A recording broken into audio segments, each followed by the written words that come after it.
Saudara, bagaimana program cek kesehatan gratis bisa dinikmati seluruh masyarakat dan sebesar apa sebenarnya urgensinya bagi masyarakat? Kita sudah bergabung malam hari ini untuk memperbincangkannya dengan Hermawan Saputra, Ketua Ikatan Ahli Kesehatan Masyarakat Indonesia. Mas Hermawan, selamat malam.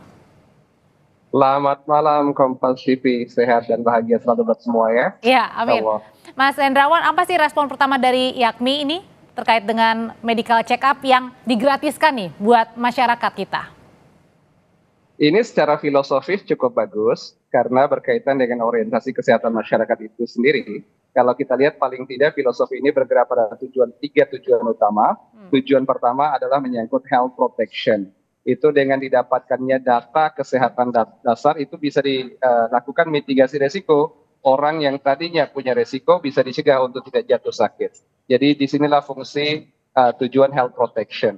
Yang kedua itu berkaitan dengan disease prevention. Pada orang-orang dengan resiko bawaan karena adanya faktor kongenital atau herediter, ini juga bisa dikenali atau dikontrol resikonya.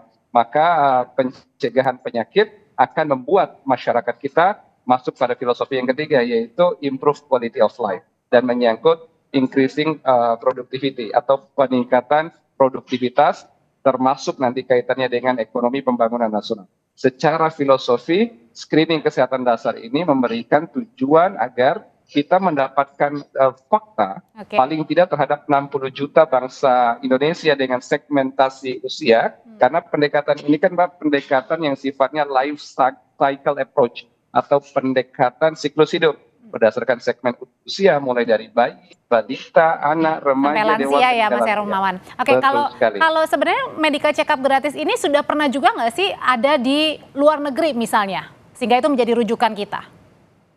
Kalau luar negeri itu kan sifatnya lebih ke kesehatan perorangan. Kalau misalnya orang itu karena kesadaran pribadi, maka mereka akan melakukan pemeriksaan secara kebutuhan pribadi. Tetapi kita ini kan didrive oleh kebijakan publik. Artinya memang pelibatan negara karena juga memang bangsa kita yang besar dengan variabilitas kepulauan, geografi, topografi, dan yang paling penting juga kita hampir 300 juta ya, atau lebih dari 288 juta penduduk Indonesia, itu butuh keberpihakan negara. Bukan semata-mata karena personal awareness. Ini yang menjadi daya dorong yang membedakan kita dengan luar negeri. Nah, dengan adanya medical check up gratis ini, Mas Hermawan sebenarnya melihat juga nggak sih bahwa sebenarnya sistem perbaikan ini mau terus dibenahi, salah satunya dengan medical check up gratis, karena di luar negeri kan kita sudah ini ya, asuransi begitu ditanggung, meskipun kita juga sudah punya BPJS. Sebenarnya apa sih yang dilihatnya dengan medical check up gratis ini sasarannya? Tapi saya coba koreksi dulu ya istilah medical check up gratis. Nah, mungkin ada persamaan tapi tentu ada perbedaan. Karena di sini segmen usia itu akan menentukan segmen prioritas. Pada usia bayi balita itu akan berkaitan dengan resiko pertumbuhan dan mungkin kelainan bawaan. Tetapi pada anak, pada remaja apalagi dewasa itu lebih kepada resiko pencegahan penyakit degeneratif. Tentu ini yang menyangkut pembunuh nomor 1 di Indonesia itu kan penyakit-penyakit sepertinya stroke, cancer, dan juga jantung, ginjal, dan seterusnya yang memang itu karena gaya hidup sejak dari remaja dan dewasa muda. Nah, tentu saja kalau kita menyebut medical check up, seolah-olah itu adalah pemeriksaan yang menyeluruh terhadap indikasi fisiologis dan biologis tubuh. Tetapi karena ini menyangkut screening kesehatan sesuai dengan segmen, kita tidak bisa mengatakan ini menyeluruh, tetapi akan menyasar pada indikator-indikator tertentu sesuai dengan usia yang mungkin akan berkaitan dengan perencanaan pembangunan nasional di masa datang. Kira-kira itu koreksi yang pertama. Nah, yang berikutnya adalah program ini adalah program yang harusnya kalau kita dengar dari segi budget yang disiapkan untuk Februari dimulai dari 2025 ini yang dari bulan Februari itu kan baru 4,7 triliun. Rasanya perhitungan atau prediksi kami lebih besar dari itu. Tetapi ini adalah langkah yang paling tidak mulai dari awal. Sekaligus kita evaluasi apakah seluruh fasilitas kesehatan di lini primer kita, sekarang kan ini ada istilah integrasi layanan primer. Nah, layanan primer ini sudah dipopulerkan dan sudah dimasifkan, tetapi belum semua puskesmas siap untuk menyelenggarakannya. Ada fase-fase. Nah, pertanyaannya, apakah ketika ini digulirkan Februari, seluruh puskesmas, fasilitas kesehatan primer termasuk klinik-klinik swasta sudah siap atau belum? Karena pada akhirnya ini jangan sampai hanya terbatas pada regional tertentu, karena kesehatan itu adalah hak setiap orang. Nah, berbicara soal tadi, misalnya adakah semua puskesmas ini mengakomodir ya untuk medical check up-nya. Nah, kalau misalnya sudah di medical check up, katakanlah gitu, Mas Hermawan. Nah, ternyata terdeteksi penyakit A, B, atau C gitu. Nah, harapannya apa dari IAKMI sendiri? Apakah ada kontinuitas dalam artian adalah ketika sudah dicek, ketika ditemukan suatu masalah dalam tubuh, maka kemudian bisa menggunakannya, berobatnya melalui BPJS? Iya, tentu saja, karena kelebihan lain ini kan akan ditopang oleh istilahnya kan satu data ya, artinya setelah di screening itu terrecord dengan masing-masing orang tuh memiliki data pribadinya yang memang hanya diakses untuk dan oleh dia. Nah, oleh karena itu, kalau dia memiliki data personal itu, dia bisa mengakses fasilitas pelayanan kesehatan.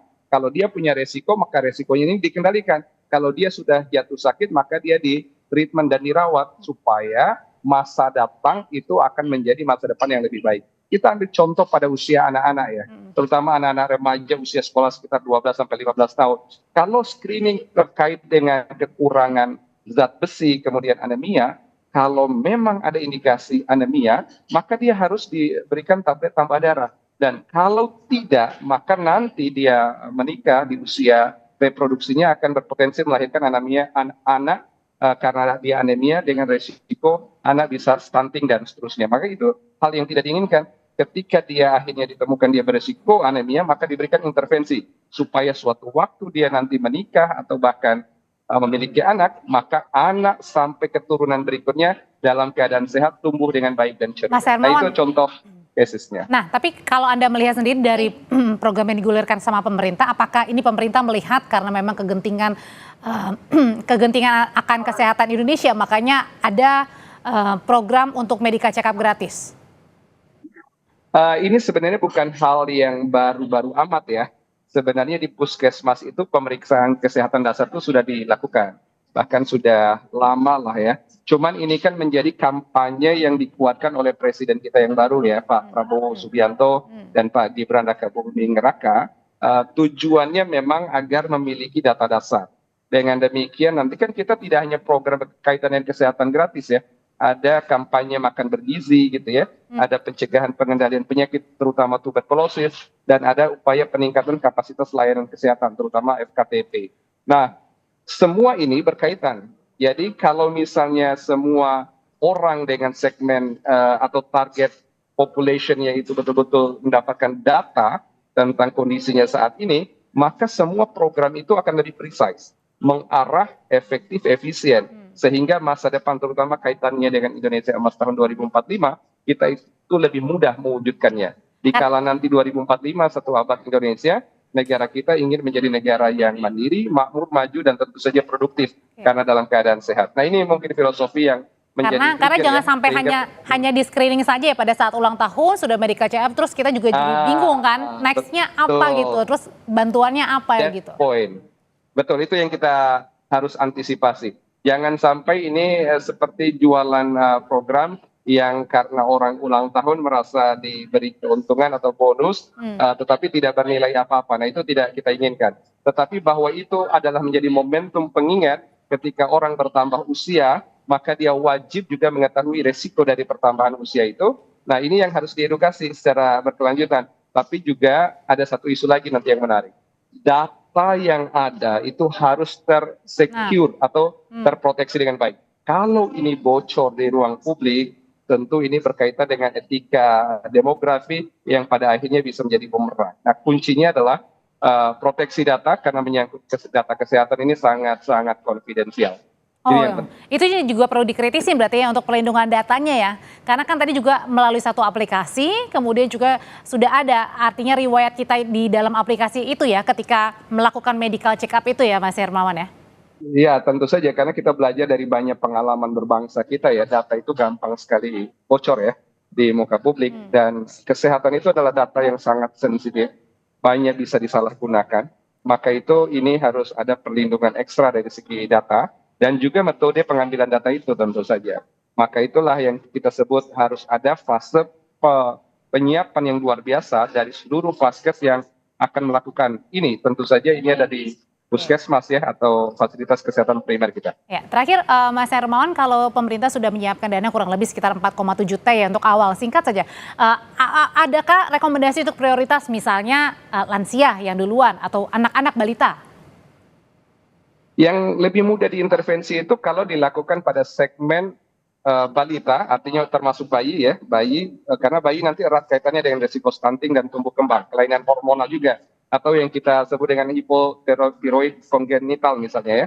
Kemudian pada anak dan remaja. Kalau lansia, kalaupun dia diketahui ada risiko, dia lebih kepada meminimalisir risiko itu atau kendali kasus. Tapi kalau anak-anak dan remaja ada kasus sesuai dengan segmen usianya, maka dia bisa diarahkan untuk lebih produktif dan lebih bisa sehat di masyarakat.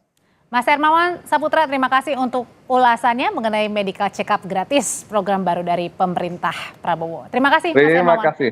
Sehat selalu buat semua.